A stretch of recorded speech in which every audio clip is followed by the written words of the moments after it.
Hey everybody, welcome to Season 2, Episode 2 of Reaction Reviews.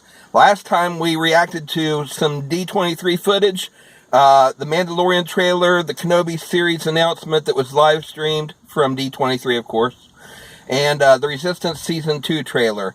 Now I actually intended this episode today to be part of the season premiere, but when I went to edit it down, there was too much footage to fit into one episode, so I split it up into two parts. So this is actually the second part of the season premiere. Today we're going to react to some more footage from D23, including the Rise of Skywalker teaser trailer, or the trailer that they released at D23. It was delayed getting out because they didn't post it to YouTube until this morning, and I'm just now getting off work. Today's Monday. And so I'm reacting to it now. And but first, before we do that, I'm going to do my very first top 10 video, which was inspired by some friends of mine, some fellow YouTubers that are big Star Wars fans. And I'll tell you about that here in a second. But anyway, thanks for watching. We hope you guys enjoy it. If you do, hit the like button and subscribe. And I'll let you know a little bit later how you can win a special prize, absolutely free, just for subscribing. So thanks for watching. Let's go ahead and get started, and let's begin with my top 10 list, and then we'll get to some trailers at the end. Okay, so it's time for the first official top 10 list on Reaction Reviews. I actually got this idea from my friend RHODES Rants. He has his own channel, RHODES Rants on Star Wars, and he does some other stuff too, but he's got a lot of amazing content on there, some great videos. So the link's down in the description below. Be sure to go over and check out his channel. Give him some support. Check out his stuff. You won't be sorry. But anyway, last week he was doing a live stream with John Matrix and Fatal J. And they were talking about what their next topic would be for the next coming week on their top 10 list. And it was going to be how to fix Star Wars. A top 10 list of things that they need to do with Episode 9 in order for them to leave the theater happy. So I decided I'd go ahead and make my own list, top 10 things that Star Wars Episode 9 needs to do for me to leave the theater happy. So here it is in no particular order. No Rian Johnson. Of course, I already got that wish. We know that Rian Johnson is not involved with Episode 9. So I'm glad that J.J. Abrams is back, and I'm hoping that he can take the mess that Rian Johnson left us with The Last Jedi and turn it around and give us a nice, good conclusion to the Star Wars saga. Again, this is in no particular order. Another one I'd like to see him do is to explain Rose Tico in a way that redeems her character, at least the existence of her character. I've got nothing against the actress. Kelly Marie Tran may be a great actress, but I just couldn't stand the character. Just wasn't done correctly. It wasn't written well. I didn't like the writing in it. That's not her fault. That's Rian Johnson's fault. But anyway, what I'd like to see him do with her is to make it that she was a First Order mole all along, which would explain why she was doing all the social justice stuff, why she seemed to be sabotaging the Resistance at every turn, and why she was just such an unlikable character. And I know that they're bringing her back for Episode 9. We've already had that confirmed. And so when they bring her back, whether they use her a lot in the movie or just for a short period of time, the important thing for me is that they can give us some explanation as to why it's a good thing that we hated her in Episode 8. If they want to kill her off unceremoniously, that's fine. If they want to keep her around for, quite a bit of screen time, that's okay too, I guess. But I really don't want to see that because I think Captain Phasma, for example, and Snoke deserved a lot more screen time than they got. They deserve more character development than they got. And really, Rose Tico, the only character development I want to see from her really is for them to reveal that she was with the First Order all along, and she was trying to sabotage the Resistance the whole time. The next thing I'd like to see is no more SJW subtext. Of course, I'm not likely to get that with this culture that we're in today.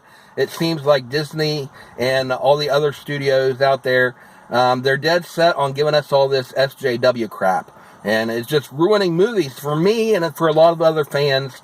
And this is Star Wars is a franchise that really means a lot to a lot of people. We grew up with this stuff. And we don't need politics getting injected into it to the extent that it causes division in the community of fans. And so I just want, just like I'm going to review like I reviewed the Dark Crystal a little bit ago, like I said there, I just want to go in and enjoy the movie and not have to worry about, what they're going to say that's going to be, subconscious attacks on certain political leaders or certain agendas that they're pushing in today's culture. The next one is give Leia a proper send-off. Now, I think they really messed up this opportunity. The way they started out with Episode 7, it looked like they were going to give the big three, Luke, Han, and Leia, their own big send-off in each film. And they did that with Han in Episode 8, The Force Awakens. And then they did it with Luke in The Last Jedi. And I thought they should have done that with Leia and kept Luke for Episode 9.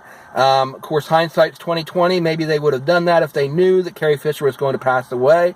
But they didn't, of course, and she did. And so they lost that opportunity to give those three their big send-offs. Because they can't give Leia a send-off unless there's just something magical they're able to do with this this behind-the-scenes footage and extra stuff that they filmed that's unused. And they're going to be using in Episode 9. But I would have liked to see him send off Han in Episode 8, Leia in 7, Leia in 8, and Luke in 9. And so when they announced that Lando was coming back, I thought that was great because they're bringing back a legacy character. And so I was afraid that Episode 9, with Carrie Fisher being gone and with Luke and Han, the characters being written out, that there was nothing else they could do for legacy characters except the little bit that they could do, of course, with Leia's extra footage, the unused footage from previous films, and also with Lando, bringing him back. So I want them to give her a proper send-off and bring back Luke, of course, as a Force ghost or however they do that, and give him the proper send-off because I really didn't like the way Rian Johnson did his send-off of Luke. It just really didn't sit right with me. It didn't feel consistent with his character. At least the character that I have come to know and love over my entire life. Next thing is I want them to explain Yoda's interaction with the physical world in The Last Jedi. It really didn't make sense to me when the scene where he brought down the Force lightning, besides the question of whether or not that was in his character or not, to do that and to destroy the Jedi texts, which technically he didn't do because Rey had them already. But the question from that scene for me is, if the Force ghosts had the ability to physically interact with the world, then why didn't Yoda or Obi-Wan physically interact when they were really needed in the original trilogy? There were so many opportunities where leaders of the rebellion were in serious danger and almost lost their lives and almost lost the war to the Emperor and Darth Vader, and they basically didn't do anything. Why not, if they had that power all along? They need to explain that in Episode 9. Otherwise, it just makes the Force ghosts... It undermines their character if they had that ability and didn't use it when they were really needed. And then when they finally do use it, it's to show off and bring down lightning to teach Luke a lesson. The next thing is don't make Rey or any other female, of course, I'm saying females because that's the trend, don't make them any Mary Sues. They already been doing that with Rey. And they can fix that if they give us a logical explanation as to why she is so powerful. And I think, honestly, that J.J. Abrams is going to do that, or at least attempt to. And I think he can pull it off if he does it right. He can explain to us why she's not a Mary Sue. And the way they can do that is to say, yes, Rey is a Skywalker, not just in name only, like saying Skywalker is just a title, like Jedi or something, but she's actual literal Skywalker, not Shmi Skywalker. I heard that theory, and I don't like the time travel thing, saying her going back in time and becoming Shmi Skywalker and stuff. It's just too off the wall for me. But if they can make her a descendant of an actual Skywalker, excuse me, by either saying that she really is Han and Leia's long lost, presumed dead daughter, and the sister of Kylo Ren, and they thought she disappeared when she was a child. They could do it easily by saying the Millennium Falcon was stolen, and she was on board. And that would explain why she was so familiar with the Falcon, with how it works, even though she didn't remember it because she had some kind of mind wipe or memory erase by Snoke or whoever was behind that, or maybe even Kylo Ren. But she was familiar with it because as a child, she spent her childhood playing on the Millennium Falcon, which belonged to her father, Han Solo. And so whatever caused her to lose her memory, she still had that subconsciously, and so that's the reason she was able to do that. And so if she was that, then that would explain why she was on Jakku, and Snoke or Kylo Ren or whoever had her there and was secretly watching her from a distance to keep tabs on her and to keep her away from Luke, so that they couldn't train her to become a Jedi and overthrow them. And that would explain why Kylo Ren got upset when they told it, when one of the officers came to him in Episode 7 and said there was a girl that had the droid and was with Finn, and he said, "What girl?" Like he knew what girl they're talking about, and so that would explain that. And he was worried that, she was coming back. The next thing, I already mentioned this briefly, no time travel or other cheap gimmicks. In the Rebels cartoon, of course, they introduced the world between worlds. And that was one of the episodes that I really didn't care that much for because it just seemed too gimmicky. And it just didn't seem like Star Wars. And so I just don't want to see Star Wars turn into some gimmick that really doesn't feel like Star Wars. And I think the time travel and that world between worlds and the whole thing they did in Clone Wars with the trinity of the Force creators, like the father, the daughter, and whatever the other one was. I didn't care for that. The father, the son, and the daughter, I think is what it was. I didn't care for that. It just didn't feel like Star Wars. So I don't want them to introduce that into Episode 9, into the actual saga.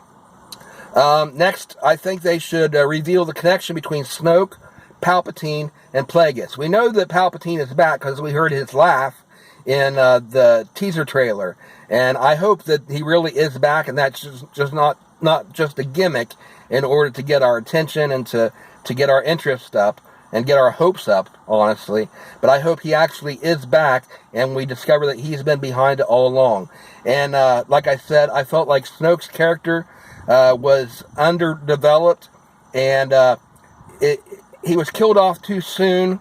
And I just feel like how they should handle that is to say he intentionally wanted Kylo Ren to kill him. And of course there was hints like that all along in the episode. That he knew what Kylo was doing, and go and strike me down. No, he didn't say strike me down. I'm quoting Palpatine now, but basically he was doing the same thing Palpatine did when he was trying to goad Luke into striking him down. He was trying to goad Kylo Ren into striking him down, while he was telling him to strike Rey down.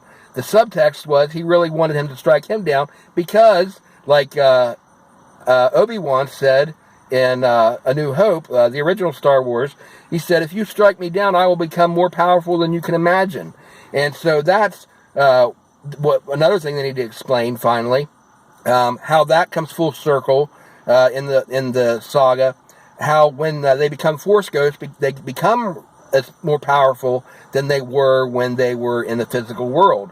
And as the connection between Snoke, Palpatine, and Plagueis, maybe it's all the same character. Snoke, Palpatine, and Plagueis, sort of reincarnation sort of thing between one iteration to the next, and they do it intentionally, getting struck down by their apprentice on purpose, so that when they come back, they're even more powerful than they were the time before. And so I think they should do something like that to explain Snoke and tie him to Palpatine and Plagueis. Next, no Death Star 4.0. As much as we love the Death Star in the original, and a little bit less in episode the Return of the Jedi, and then when they brought it back in the form of in The Force Awakens, the third Death Star is essentially what that was. We don't need another Death Star. The trope has been played to death. Get creative, guys. Do something original. And in the wreckage we saw in the trailer, you could tell from the background that wasn't on Endor, and it didn't look like it was on Yavin. So probably they are coming up with a new Death Star, because it wouldn't make sense for that wreckage to be anywhere else other than one of those two planets. If you look on a map of the Star Wars galaxy, it shows that there's a big space between Endor and Jakku. They are, relatively close together, but not close enough to where the wreckage from the Death Star would travel all the way to Jakku. So I don't see why there would be wreckage from one of those Death Stars on Jakku.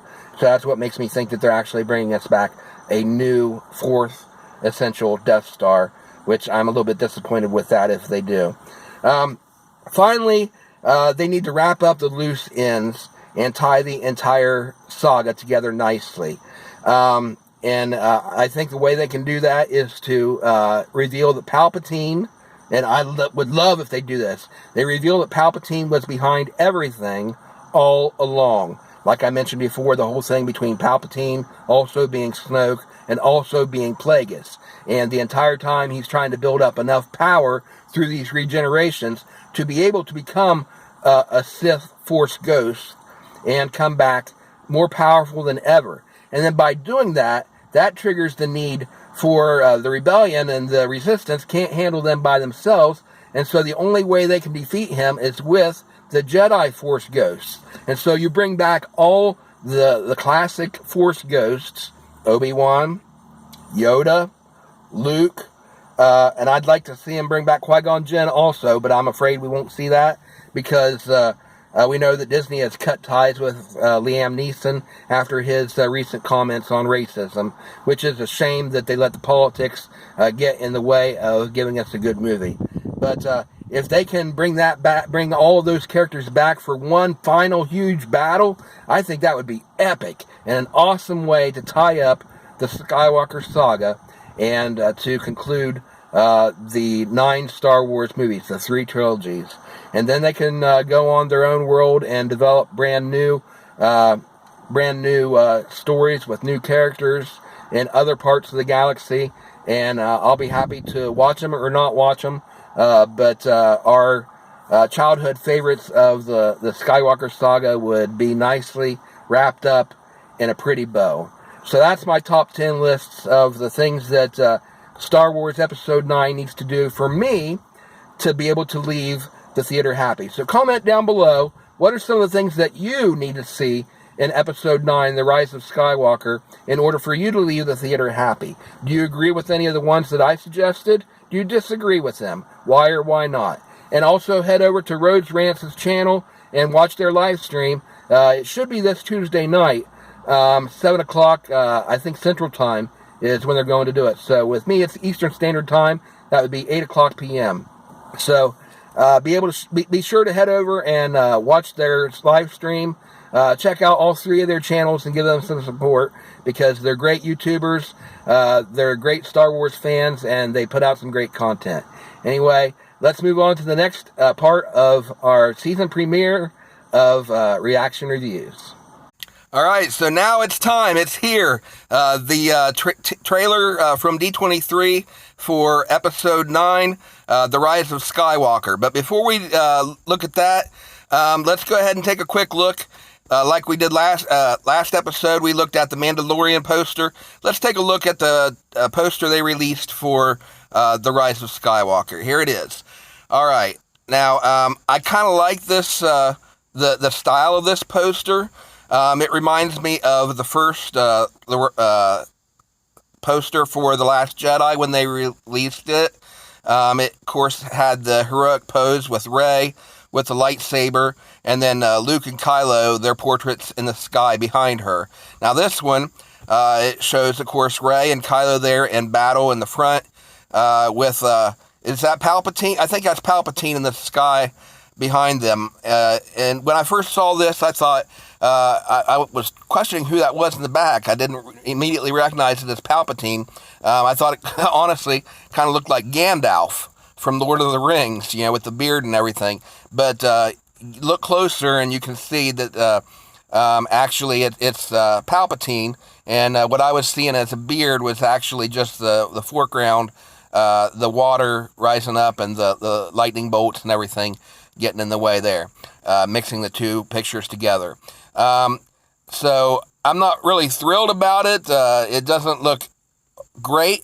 I mean, it doesn't look exceptionally exciting, but this is just the first poster, and of course there will be another one to follow that will actually be used for the cover art for the DVD and Blu-ray and stuff like that.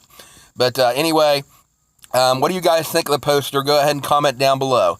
Now, let's go ahead and take a look at the trailer for The Rise of Skywalker. We've been waiting all weekend for this. I was hoping to see it at D23, and of course they didn't stream it, so now we finally get our chance to watch it. So let's go ahead and watch it together, and here it is, and go.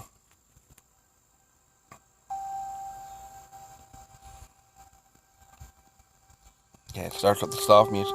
Oh, the twin sons. They're going back to Tatooine. Oh. I thought they were going back to Tatooine. They're showing,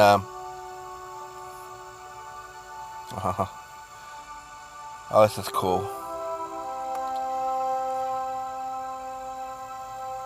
Okay, they showed some scenes from A New Hope. Now there's, The Empire Strikes Back.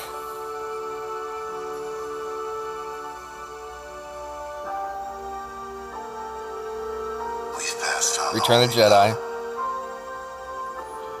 Now, Phantom Menace. 1,000 generations live in you now.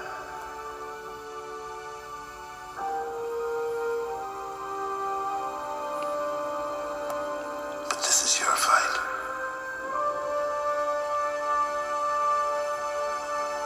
Of course, same dialogue from the teaser trailer. Okay, here's the new stuff. Yeah, that looks dark. It's a red. There's Leia.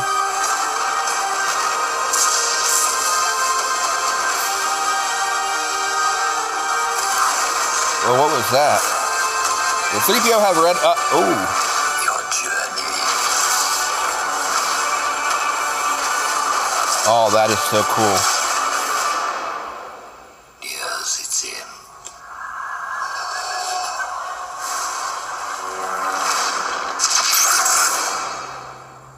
Wait, was that Rey? Rey's go. I called it, guys. Rey's gone to the dark side. Oh, that is awesome. I called it. I don't know if you guys know, if you remembered, back in season 1, I did a video. It was actually, I think, the only theory video that I did in season 1, where I talked about. Let's see, which video was that? That was, I talked about, it was where we were speculating on what the title was going to be for episode 9. And I talked about how I theorized that Kylo Ren would seduce Rey to the dark side. And, you know, about how that was a possibility and how that would affect the title and the way that the saga would end. Oh, man, that is cool. I didn't recognize her at first. It looked like one of the Sith Lords from the extended universe. But yeah, that is so cool. The double-bladed lightsaber. I kind of expected that too. All along with Rey having the staff, so she has the experience using a staff. So if she were to get a lightsaber, a lot of people have talked about this, I think, in speculating that if she were to get a lightsaber, that it would be cool to see her with a double-bladed lightsaber. And I think maybe that might have also inspired the thought in my mind that she might go to the dark side too. Of course, with the original double-bladed lightsaber being a Sith weapon that was used, of course, by Darth Maul in the prequel trilogy. But yeah, it was pretty cool. What do you guys think about her going to the dark side? Do you think she's going to stay the dark side or be redeemed? Now, I didn't see her eyes go red. Of course, she was wearing the Sith-type outfit, and she, of course, had the double-bladed lightsaber, the red lightsaber. Obviously, that's the dark side collars. But 3PO, it showed C-3PO with red eyes. Is he going to be possessed or something? Is several people going to be possessed? This is another thing about the possibility of the Force ghosts coming back. I speculated on this as well, as there to be a possibility of Palpatine coming back when we heard his laughter in the first trailer. That really excited me to hear that he's coming back for this film. And I hope that's not just a false flag there, that I hope he really is coming back. I want to see him possess Rey, possibly, or if we find out that Rey's a clone, that would make sense. Of course, we know that when they were filming the Episode 7, J.J. Abrams originally had the opening scene being Luke's hand floating through space, gripping onto the lightsaber, the hand he lost on in Cloud City, and landing on Jakku, or presumably Jakku, but landing on some planet and somebody picking it up and you didn't see who it was. And they ended up not using that scene. And so when I read about that scene, that indicated to me, I got to think about it, and I may have been inspired by something else, I can't remember, but somehow or other, I got the idea that they cloned Luke's hand, and that is where Rey may have come from, because after Rian Johnson revealed to us, or at least that's what Kylo said, and what we're led to believe in Last Jedi, that she's not a Skywalker, she's not the daughter of Han and Leia, as I had presumed, because of all the hints that we got in The Force Awakens.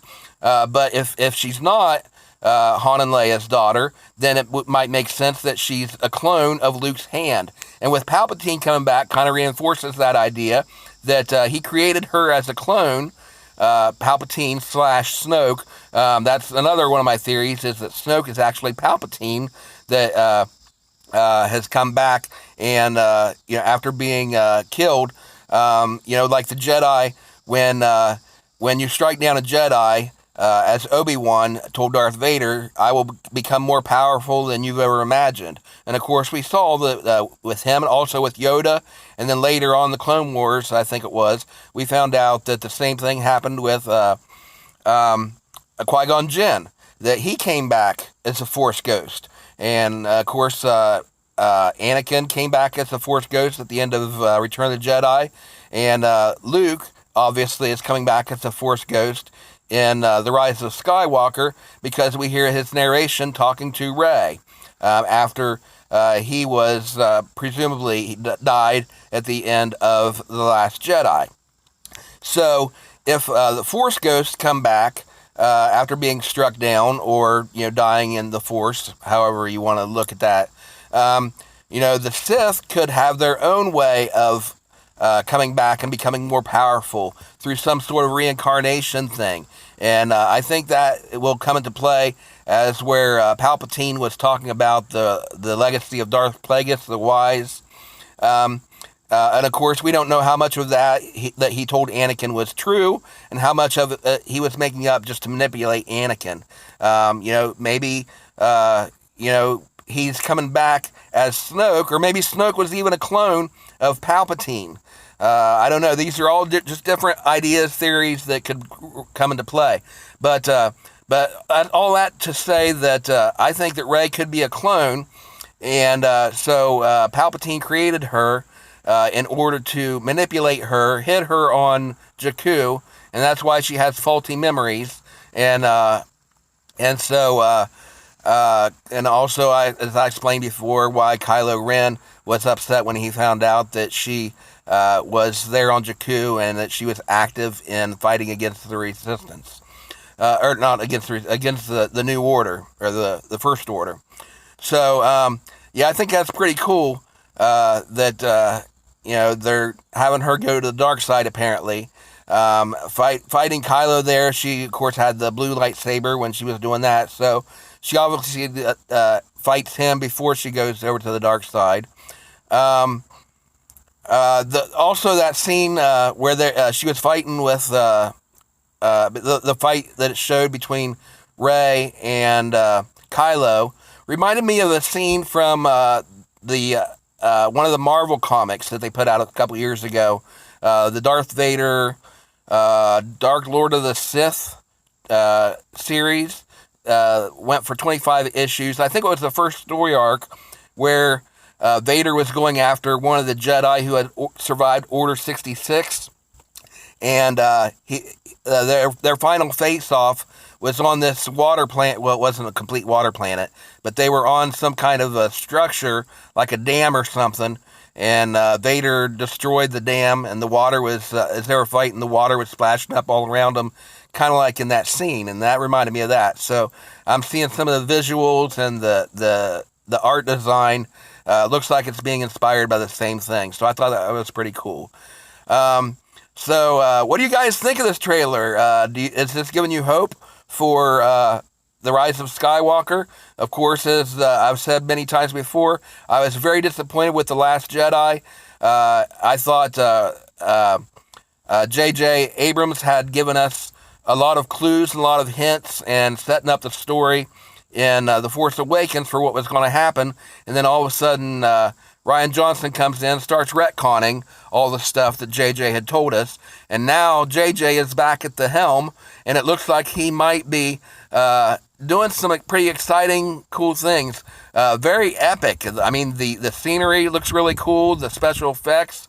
It looks very epic in scale. All those ships in space. I mean, that's going to be a huge battle. I'd like to see, like I said, the Force Ghost coming back. Have some Sith Force Ghost in the form of Palpatine, of course, coming back. And the only way that they can defeat him is with the power of the Jedi Force Ghosts. And that would be the opening for Anakin, possibly, and Obi-Wan, and possibly Yoda and Luke, and any other Force Ghosts to possibly return and help them fight off Palpatine and try to save Rey from being seduced to the dark side. Kylo Ren, who knows what's going to happen to him. There's talk about him possibly being redeemed in this episode. I don't know how I feel about that. I really didn't like the way that they took Han Solo out. I thought they were going to have that be a ruse to where he was actually faked his death in order to deceive Snoke. But then after The Last Jedi, I kind of wrote off that theory. And I didn't like that they had dismissed the idea that Rey was a Skywalker. You know, all the hints they were given that she was Han and Leia's daughter. But then if, with her in the Hall of Mirrors, where she had that vision and saw all the different versions of herself in the mirror and the reflection of the wall, that is another foreshadowing showing that she could be a clone. And so I think it's kind of interesting. I like the direction it's taking. I think it's going to make sense when it's through. And I hope that, like I said in my top 10 list earlier, that JJ uses this to tie up the saga in a way that ties up all the important loose ends that we've had throughout not only the sequel trilogy, but throughout the entire saga. So I hope you guys enjoyed this video. Of course, comment down below, hit the like button, and subscribe. And also, if you want to win that trade paperback from the Star Wars Marvel comic series that I talked about in the last episode, go just make sure you subscribe to my channel and like and comment down below on any of my videos from this season, and you will be automatically enrolled in the drawing when I get to 100 subscribers. And the name that I draw out of a hat, in fact, it'll be this Star Wars hat right here that I'm wearing right now. I'll draw a name out, from my subscribers out of that hat, and the winner will get that trade paperback absolutely free. So go ahead and watch last week's episode, and it explains in detail about how you can become eligible for that. Anyway, thanks for watching. We hope you guys had a great time. We'll see you next time. May the Force be with you all.